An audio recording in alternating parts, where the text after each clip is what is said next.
Hey everyone, ready for a deep dive? We're tackling Carl Jung today and his ideas about individuation. Oh, this is going to be good. Yeah, it's going to be a wild ride, but stick with us. It's basically like unlocking your hidden superpowers. That's a great way to put it.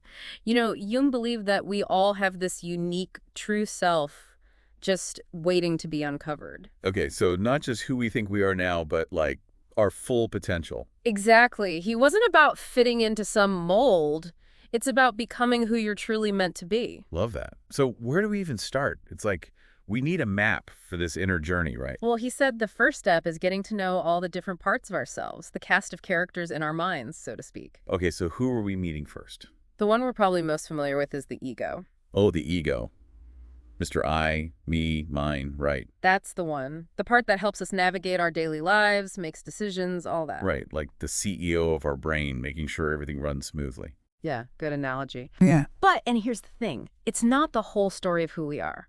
Jung actually compared the ego to the tip of an iceberg. Okay, hold on. So we're seeing just the tip of the iceberg with the ego. What's lurking beneath the surface? That would be the unconscious. Ah, the unconscious. So that explains things like, when you blurt something out and instantly regret it. Exactly. Or those times you just feel something strongly but can't explain why. The unconscious is this vast hidden world influencing us all the time. Okay, I'm starting to see the picture here. We've got the ego, the tip of the iceberg, and this huge unconscious world beneath it. But what about the true self we're supposed to be uncovering? Where does that fit in? Jung called that the self with a capital S. It's like this archetype of wholeness encompassing both the conscious and the unconscious. So it's not either, it's both. Yes, like the sun at the center of our own personal solar system, everything revolves around it, aims towards it. I'm digging this map we're creating. Okay, so ego's one planet, unconscious is this vast space. But there's this other big Jungian concept we get to talk about, right? The collective unconscious. Right, that's where things get really interesting. Okay, lay it on me. What's the collective unconscious all about? So Jung believed that beyond our personal experiences, we all tap into this shared well of images, symbols, patterns. He called them archetypes. Archetypes, like those classic wise old man figures we see in movies, myths. Precisely. Or the hero, the trickster, the mother figure. These universal stories that resonate deep within us across cultures and time. Like we recognize them even if we haven't met them personally. Okay, that makes sense. But hold on, it's not just that we observe them, right? Didn't Jung say something about us embodying them too? You got it. Yeah. We're not just watching these archetypes play out, we're unknowingly living them out in our own lives, in our relationships, our careers, everything. Wait, hold up. So I could be walking around, living my life, and totally be influenced by these ancient patterns without even realizing it. It happens all the time. And one way to start figuring this out is by recognizing our persona. Our persona. Okay, I'm listening. What's that all about? Think of it like the mask we wear in different situations. The roles we play, the image we project to the world, how you act at work might be totally different from how you are with close friends, right? Yeah, totally. But isn't it like normal to adapt to different situations? What's wrong with having a few different masks? Nothing wrong with it at all. In fact, it's essential to have a persona. It helps us function in society. The danger is when we over-identify with one persona and lose touch with who we are underneath. Oh, okay, I see. So like if you're always the life of the party, even when you're feeling totally drained, that's the persona taking over. Exactly. And it takes energy to maintain that mask, energy that could be used to connect with your true self. Makes sense. So the first step is recognizing those masks, those roles we play. Right. And speaking of things we might be hiding, have you ever heard of the shadow? Yeah, the shadow. Jung's concept of the dark side sounds a bit ominous. It gets a bad rap, but it's not about being bad. It's more like, think about a time when you were really annoyed by someone, and the thing that bugged you most was something you secretly worry about in yourself. Well, okay, that is a little too real. So like, if I'm judging someone for being arrogant, maybe it's because I'm secretly afraid of being seen as arrogant myself. You got it. Those times we judge others harshly, it can be a clue to our own hidden shadow. The traits we deem unacceptable, the parts of ourselves we try to hide, even from ourselves. So it's not about getting rid of the shadow, but about like befriending it, understanding it. Exactly. Jung said the shadow often shows up in dreams as a figure of the same sex as the dreamer, almost like a dark mirror. Whoa.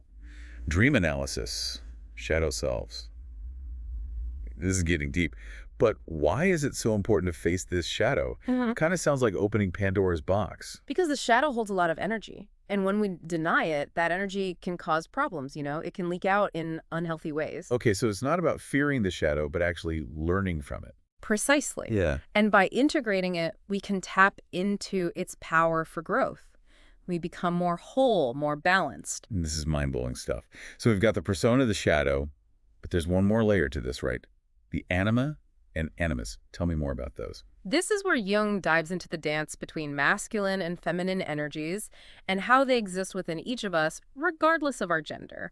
But that's a conversation for our next dive. Ooh, cliffhanger. I'm already hooked. Can't wait to unravel that one.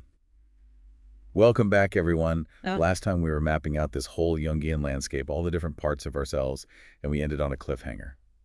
The anima and animus. Right. We're talking about those masculine and feminine energies that we all have within us. It doesn't matter what gender you are. Yeah. It's like we're all carrying around these hidden twins inside. So for a man, the anima is his inner feminine, and for a woman, the animus is her inner masculine. Exactly. And they can be, like, both helpful and challenging at the same time. Oh, how so? Well, imagine a man who's kind of out of touch with his anima. He might have trouble connecting with his emotions, or even relating to women in a healthy way. So it's like he's missing a piece of the puzzle. Yeah, exactly. And then for a woman who's not really in tune with her animus, she might struggle to assert herself or go after what she wants in life. Like a part of her power is locked away. Yeah, that's a good way to put it. And it can show up in so many different ways. Those times when you feel like you're not quite living up to your full potential. Maybe it's these inner energies that are kind of out of whack. Oh, wow. Yeah, that makes a lot of sense. So what can we do about it? If we've got these like hidden twins inside us, how do we get them to cooperate? Well, the good news is we have some control over this. Jung believed that by becoming aware of these archetypes, we can actually start to work with them, Yeah. integrate them. And when we do that, we tap into a whole new level of power and energy. Okay, so how do we start? It sounds a little like taming wild horses. It starts with awareness, like so much of Jung's work. Start paying attention to the ways these energies show up in your life. For a man, he might start noticing his anima through his dreams, or the kind of women he's attracted to, or even his emotional responses to things. So if I keep falling for women who are like super independent and outspoken, maybe that's a sign my animus is trying to tell me something. That's a great example. It could be your animus trying to get your attention, showing you what you need to develop in yourself to become more whole. Okay, so recognizing the patterns is the first step. But how do we actually integrate these energies? Make them a part of who we are? Jung believed that creative expression was one of the best ways to work with the anima and animus. Like writing, painting, music, dance, anything that lets you tap into those deeper emotions and explore the depths of your psyche. Ah, so it's like those energies are trying to speak through us.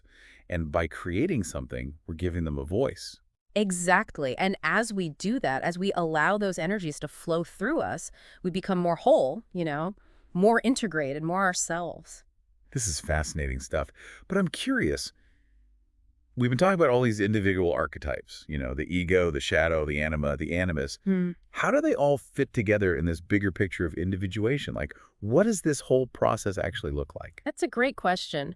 Jung described individuation as a journey of self-discovery and integration, a process of becoming whole. So it's a journey, not a destination. Exactly. It's about bringing all those different aspects of ourselves, the light and the shadow, into conscious awareness and finding a way to, get them to work together. It's not about, eliminating the parts of ourselves we don't like. Nope. It's about embracing it all, even the messy bits. That's a powerful idea. Yeah. So did Jung lay out, any specific stages for this process? He did. He identified 4 key stages, but keep in mind they're not necessarily linear, okay? It's not like you check one off and move on to the next. It's more like a spiral. Oh, I like that.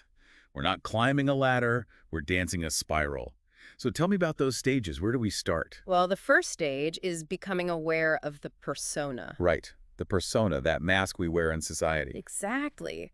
It's about recognizing that who we present to the world might not be the whole story of who we are. Questioning those roles we play and asking, who am I beneath this mask? Sounds like that takes some serious self-reflection. What if we don't like what we find? Well, that's a valid concern, but remember, this is a journey of self-discovery, not self-judgment. The more we embrace all parts of ourselves, the more authentic and joyful our lives become. Okay, that makes sense. So once we become aware of the persona, what's next? What's the next layer of the onion we peel back? Next comes confronting the shadow. Ah, here comes the shadow work. This is where things get interesting. Right. Remember, the shadow is all those parts of ourselves that we've repressed or denied, the stuff we deem unacceptable. Yeah, the underbelly of the psyche. Yeah. But you said we can actually tap into the shadow's power once we bring it to light. Exactly. It's got a ton of energy. And when we try to hide it, that energy can manifest in unhealthy ways, projections, addictions, self-sabotaging behaviors. Oh, I see. So by acknowledging it, we can actually reclaim that energy and use it for good? Exactly. It's like bringing a monster out of the closet and realizing it's not so scary after all. Okay, so we've become aware of the persona. We've started to befriend our shadow. What's next? What's the next turn on our spiral dance? The third stage is integrating the anima, or animus. Right, or inner masculine and feminine archetypes. We talked about how they affect our relationships, but also like unlock our creativity and potential. Yeah, exactly. The sage is all about recognizing and honoring these energies within ourselves. So for a man, it's about connecting with his anima, and for a woman, it's about embracing her animus. But how do we actually do that? Well, it's a process of exploration. For a man, it might involve connecting with his emotions more, developing his intuition, cultivating things like empathy and compassion. So it's not about being less masculine. It's about expanding his definition of what it means to be masculine. You got it. And for a woman, it might look like cultivating her assertiveness or her capacity for logical thinking, her ability to take action. So again, it's not about becoming less feminine, but integrating those qualities into her own unique expression of womanhood. Precisely. It's about recognizing we all have both energies within us, and that wholeness comes from integrating them both. This is so insightful. I'm really seeing how each of these stages builds on the last one, bringing us closer and closer to that integrated self. But we've been talking so much about the internal work. How does this show up in our outer lives?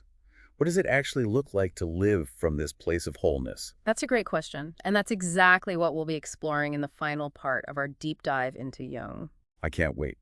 So for all our listeners, stay tuned as we go even deeper and discover how this journey of individuation can truly transform our lives in some pretty amazing ways. Welcome back for the final part of our Jungian deep dive. So we've mapped out all this inner territory of the ego, the shadow, the anima, and animus. Now, how do we know if we're actually, making progress?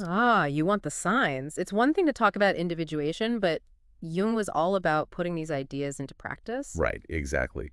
So what are some of the clues that this inner work is actually, translating to real life change? Well, one of the biggest ones is this sense of peace. And I don't mean that life becomes perfect, but, you're not as thrown off by every little thing. Oh, that makes sense. So it's not that the storms go away, but we're better equipped to weather them. Exactly. It's like you're building a stronger inner compass, so you're not as swayed by all the external chaos. Love that analogy. Yeah. And does that also lead to, a stronger intuition? Absolutely. You start trusting that gut feeling more, even if it doesn't make logical sense right away. It's like that inner voice that gets drowned out by all the other noise.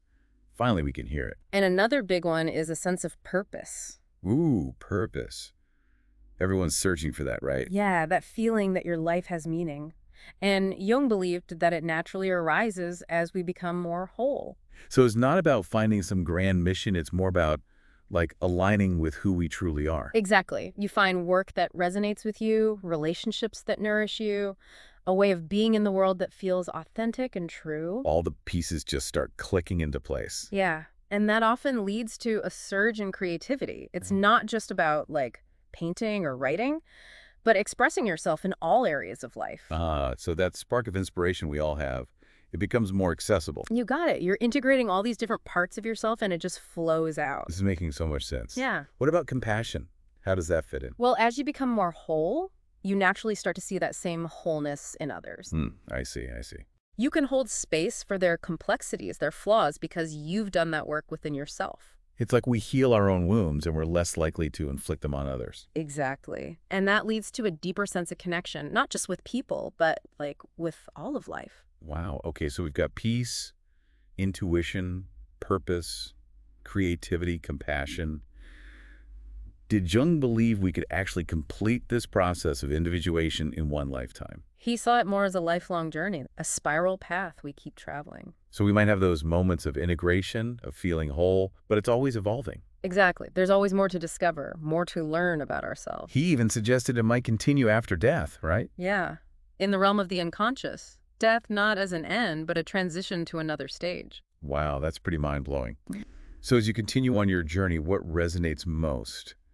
What will you take with you from this deep dive? That's a great question to ask yourself. What are you noticing? For me, it's remembering that wholeness isn't about perfection.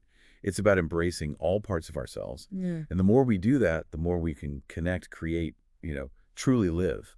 Beautiful. And as you go out into the world, remember what might seem like your personal journey is actually contributing to the evolution of us all. I love that. Thanks for joining us on this deep dive into Jung, everyone. Until next time, keep exploring, keep questioning, and keep becoming who you're meant to be.